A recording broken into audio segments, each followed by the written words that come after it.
1.6 MPI, 3 JetJet, fait 110 chevaux. 1.8 MPI, un JetJet, fait 129 chevaux. Le plus souvent, la Toyota Avanci de deuxième génération est équipée d'un moteur de 1,8 litres. Il s'agit d'un moteur portant la désignation un JetJet, fait. Contrairement à aucun de ses prédécesseurs, il n'est pas conditionnellement éternel et totalement sans prétention. En raison de pistons défectueux, l'huile était consommée directement depuis la chaîne de montage. Les ingénieurs Toyota ont amélioré et mis à jour les pistons 13101 à 22142. Ils ont annoncé leur victoire sur l'appétit pétrolier pour l'année modèle 2006, mais ont lentement continué à y travailler jusqu'en 2013. Sur les machines hors garantie, lors de réparations majeures, les propriétaires ont soit installé des pistons améliorés, soit percé des trous pour l'évacuation de l'huile dans les pistons du premier échantillon. Et aujourd'hui, il n'est pas si rare que les moteurs un JetJet fait brûlent de l'huile avec du carburant. Par conséquent, lors de l'achat d'une Toyota Avanci de 1,8 litres, vous devez lui donner un bon gaz et vérifier si le moteur crache de l'huile par l'échappement. À propos, l'huile peut facilement pénétrer dans les cylindres à travers les joints de soupape. Sinon, tout n'est pas si triste. Oui, le moteur un JetJet fait est jetable, il n'y a pas de taille de réparation. Le bloc cylindre léger en alliage léger se déforme facilement en cas de surchauffe. La chaîne de distribution sert très différemment, elle peut durer 300 000 km, même si les premiers bruissements de celle-ci sur certains moteurs sont apparus après un kilométrage de 150 000 km. Une Avanci avec un moteur de 1,6 litres est très rare. Il diffère du 1,8 litres en ce que les pistons ont une course plus courte et qu'ils ne consomment pas d'huile aussi rapidement. 2.0 D4, 1 AZ, FSE, 147 chevaux. 2.4 D4, 2 AZ, FSE, 163 chevaux. Les anciens 4 à essence sous le capot de l'Avanci portent le logo D4, mais il ne s'agit pas de diesel, mais d'injection directe de carburant. Bien que les ingénieurs de Toyota n'aient pas été des pionniers dans cette technologie d'injection, ils ont réussi à réaliser un système totalement fiable. Si les propriétaires d'Avanci à injection directe faisaient le plein dans des endroits éprouvés, les injecteurs, la pompe d'injection de carburant et le capteur de pression de carburant dans le rail peuvent facilement durer 300 000 km ou plus. Oui, il y a de fervents opposants au moteur FSE dans ces voitures, mais dans l'ensemble, il ne leur arrive rien de terrible ou de coûteux. Ces moteurs, notamment celui de 2 litres, ont été surpris il y a longtemps par l'arrachement des filetages du bloc cylindre pour les boulons de culasse, mais tout cela appartient en grande partie au passé. Si vous changez l'huile tous les 10 000 km ou plus souvent, les moteurs atmosphériques à injection directe Toyota peuvent facilement parcourir un demi-million de kilomètres. Le papillon des gaz doit être maintenu propre pour que le moteur passe en mode pauvre. Il peut être nécessaire de nettoyer le système de ventilation du carter et de remplacer la vanne. Mais les volets tourbillonnants fonctionnent sans aucun problème, sauf que la soupape de dépression électrique de commande peut tomber en panne. 4 sondes lambda sont un nombre effrayant et durent étonnamment longtemps. Il faut généralement les changer un par un. La chaîne de distribution à bague est capable de parcourir les mêmes 500 000 km et même plus. Tout dépend du service. Si vous lésinez sur l'huile, les moteurs de la série AZ peuvent bruisser les pistons en raison de l'épuisement des cylindres. 2.0 D4, D, 1 CD, FTV, 115 chevaux. 2.0 D4, D, 1 AD, FTV, 126 chevaux. 2.2 D4, D, 2 AD, FTV, 149 chevaux. 2.2 D4, D, 2 AD, FHV, 177 chevaux. De nombreuses Avanci diesel circulent sur nos routes, elles viennent toutes d'Europe. Moteur à rampe commune de Danso. Les voitures pré-restylées sont équipées d'un moteur 1 CD de 115 chevaux et les voitures restylées sont équipées de plusieurs variantes de moteurs de la série AD. Nous avons des critiques de ces moteurs. Le moteur 1 CD est doté d'un bloc cylindre en fonte et d'un entraînement par courroie de distribution. Il n'y a tout simplement aucun problème mécanique en série avec ce moteur. À une certaine époque, au début de 2010, lorsque les injecteurs et les pompes d'injection tombaient en panne en raison d'un carburant diesel de mauvaise qualité, les propriétaires dépensaient des milliers de dollars pour remettre de l'ordre dans le système d'alimentation en carburant. C'est une spécificité de Danso. À cette époque, il était impossible de réparer les injecteurs et les pompes d'injection de carburant, il fallait presque toujours acheter uniquement des pièces neuves. Mais littéralement, tous les moteurs 1CD ont survécu jusqu'en 2023 et se portent bien. Les turbodiesel AD sont les derniers 4 turbodiesel de Toyota. Ces moteurs se sont révélés extrêmement infructueux, chacun d'entre eux a été remplacé sous garantie. Le problème était un joint de culasse défectueux.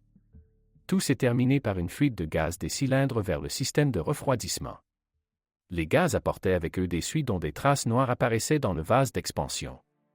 Dès l'année modèle 2009, Toyota semblait avoir résolu ce problème avec les moteurs diesel AD, mais les moteurs plus récents sont également capables de faire sauter le joint de culasse.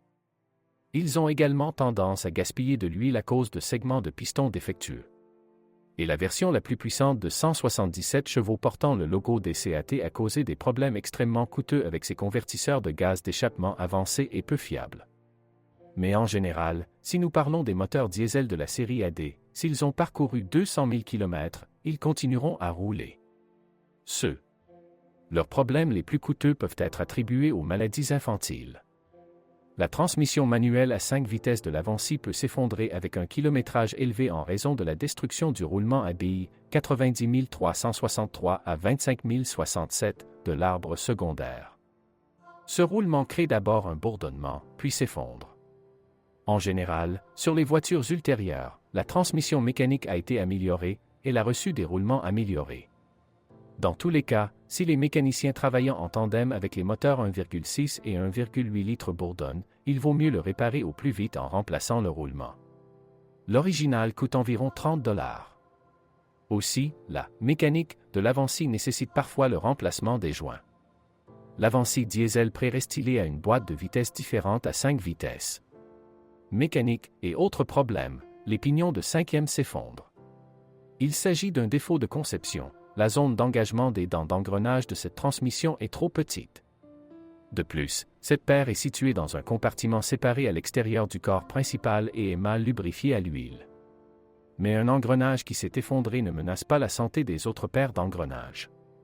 Et la réparation peut être effectuée rapidement, il faut changer la vitesse, 33 336 à 20 090, l'embrayage 33 395 à 42 010 et le roulement, 90 364 à 28 023. L'Avanci diesel restylé utilise une boîte à 6 vitesses. Transmission manuelle, qui n'a pas été remarquée dans les pannes. 4-5, transmission automatique U341E pour 1.8. 4-5, transmission automatique U140, U241E pour 2.0. 5-5, transmission automatique U151E pour 2.4. Étonnamment, les transmissions automatiques Toyota Avanci sont moins gênantes et plus durables que les transmissions manuelles. Chaque 4 essence a son propre automatique, mais structurellement ils sont très similaires, ils durent sans problème jusqu'à 400 000 km et même au-delà. Pour qu'ils durent réellement 400 000 km, il faut changer l'ATF tous les 50 000 km, afin de ne pas compliquer la vie du corps de vanne dont les canaux s'encrassent facilement. Et si vous abusez d'une conduite trop active et de dérapage, alors avec un kilométrage énorme, ces transmissions automatiques sont envoyées en révision en raison de l'usure du roulement du capot arrière et de lui-même, ainsi qu'en raison du mauvais état du train planétaire avant. Avant cela, ces machines peuvent bourdonner. La transmission U151E à 5 vitesses est rendue plus puissante et plus facile à gérer en conduite vigoureuse, mais son convertisseur de couple s'use plus rapidement. Il ne faut donc pas lésiner sur le remplacement de l'ATF, plus vous le changez souvent, plus cette automatique japonais tenace durera longtemps. Le compresseur de climatisation, ou plutôt son embrayage, n'est pas très résistant et peut tomber en panne à tout moment de l'été. Il est peu probable que cette panne puisse être évitée. L'unité ABS Avanci provient de Bosch. Cet appareil présente un problème connu des autres marques automobiles, les conducteurs entre les contacts et les circuits électroniques se cassent. Mais ce problème peut être résolu en quelques heures à l'aide d'un fer à souder. Une curieuse panne en série de la Toyota Avanci est la panne de l'arbre de roue gauche. Il éclate exactement en deux à l'endroit même où est posé dessus le poids amortisseur de vibration. Au fil du temps, l'humidité pénètre sous cette pièce en caoutchouc, la peinture se fissure et l'arbre d'essieu rouille complètement. Pour arrêter ou empêcher ce processus, les propriétaires ont coupé le registre. Cela fonctionnera si la corrosion y est modérée. L'arbre d'essieu gauche d'origine, 43470-09N40, coûte environ 500 $, mais littéralement le seul remplacement coûtant environ 30 $ sauve la situation. Vous pouvez également envisager d'installer une roue motrice gauche d'occasion. À mesure que les bagues de guidage de l'étrier s'usent, le jeu augmente, de sorte que les étriers finissent par commencer à trembler pendant la conduite. Tout cela est le résultat d'un manque de nettoyage, de lubrification et d'entretien simple des étriers. L'Avanci avec un moteur de 1,8 litres est équipé d'une crémaillère de direction électrique. Habituellement, sa partie électrique ne souffre d'aucune panne, mais le rack lui-même commence à taper avec un kilométrage élevé. Il peut rouler très longtemps en cognant. Il est entièrement réparable, donc plus tôt vous remplacerez ses bagues et l'ajusterez, moins la réparation sera coûteuse. La crémaillère de direction hydraulique des autres versions fuit souvent à la fois par les flexibles et par ses joints. Sa pompe de direction assistée tombe rapidement en panne lorsqu'elle fonctionne avec un liquide peu contaminé. Il a été remarqué que si vous changez le liquide tous les 2 à 3 ans en remplissant des composés à faible viscosité, il n'y aura aucun problème avec la pompe pendant longtemps. La suspension avant de la Toyota Avanci est robuste et durable. Les jantes de force et les bagues stabilisatrices durent 150 000 km. Les maillons stabilisateurs d'origine, 48 820 à 47 010, peuvent être achetés pour 20 $, les bagues, 48815-0211 pour 5 $. Tout le reste à l'avant dure facilement plus de 200 000 km. Les rotules sont fixées au levier avec des raccords filetés, elles sont donc faciles à changer. Les boules originales, 43330-09210, coûtent 60 $. Les cylindres blocs de bras de commande avant d'origine ne sont pas vendus. Le coût des leviers, 48069-05070, atteint 140 $, les remplacements sont vendus 40 $ et des blocs silencieux non originaux sont également disponibles à la vente. Les roulements de roues avant, 90 080 à 36 087, ont commencé à bourdonner à 100 000 km, ceux d'origine coûtent environ 30 $. Les ingénieurs ont été trop intelligents avec la suspension arrière. Formellement, sa conception ressemble à des jambes de force McPherson, mais le nombre de blocs silencieux ici est hors du commun, 3 au niveau du bras de guidage inférieur, 2 au niveau supérieur. Plus une tige transversale, rappelant une barre de direction. Il dispose également d'un bloc silencieux ainsi que d'un embout. En général, lorsque le jeu total de tous les joints de suspension des roues arrière s'accumule, la tenue de route de l'Avanci devient désagréable, rien ne cogne, mais la voiture devient agile. Par conséquent, il est nécessaire de surveiller l'état de la suspension arrière et d'ajuster les angles des roues arrière tous les 6 mois.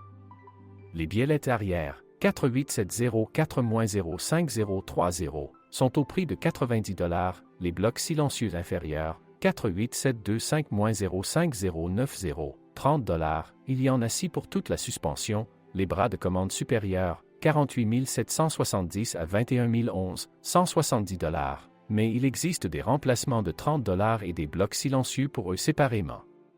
La Toyota Avanci surprend agréablement par la qualité de la peinture de la carrosserie et la résistance anti-corrosion du métal. Les panneaux peints rouillent à contre-cœur, mais le dessous de ces voitures est aujourd'hui souvent fortement corrodé. À l'arrière, la niche pour la roue de secours, les longerons, la traverse et les passages de roues arrière sont fortement rouillés. Souvent la corrosion y est trop forte, et il est inutile de la recouvrir d'une barrière anti-corrosion. La corrosion se développe moins intensément par le bas sur les seuils. Il existe également des cas où de la corrosion apparaît sous les tapis à l'avant de la cabine. Cela est dû au fait que le tube à travers lequel les condensats de l'évaporateur du climatiseur s'écoulent vers la rue est bouché. Au fil du temps, la corrosion affecte le cadre du pare-brise, c'est-à-dire le bord sur lequel la colle est appliquée rouille. Ceci se détecte non seulement par le gonflement de la peinture sur le bord avant du toit, mais aussi par la chute d'eau dans l'habitacle lorsque la liaison entre le pare-brise et la carrosserie cesse d'être étanche. Ce problème avec le cadre du pare-brise se produit également sur les voitures Avanci, sur lesquelles la vitre a été remplacée une fois et lors du retrait de la colle, la peinture en dessous a été rayée. À noter que parfois le cadre de la lunette arrière rouille également. En cas de forte gelée, la couche adhésive sous la lunette arrière se fissure parfois. En général, avec une carrosserie extérieurement belle et sans bug, l'Avanci peut cacher des zones de corrosion désagréables. L'Avanci était équipé de phares halogènes et xénon. Avec le temps, ils deviendront tous aveugles. Les abat-jours deviennent troubles, le revêtement disparaît des réflecteurs derrière les lentilles. En général, il faut investir soit pour restaurer la vision des phares standards, soit en acheter d'occasion en bon état. Il existe également des options pour installer des phares non originaux de fabricants orientaux et, pour les plus audacieux, pour installer des lentilles LED non originales. Les feux arrière de l'Avanci sont plaqués contre la carrosserie grâce à des joints en matériaux poreux. Au fil des années, ces joints se dessèchent, après quoi de l'eau de pluie contenant des débris ou de l'eau après lavage est versée dans les boîtiers de lampes. La même eau est versée par les trous dans les poches situées derrière le revêtement du coffre. En général, même si les feux sont propres, leurs joints doivent être remplacés. Sinon, avec le temps, la saleté et les insectes s'accumuleront dans les phares et l'humidité détruira le décor chromé. Très souvent, la serrure du coffre tombe en panne, mais cela peut être réparé.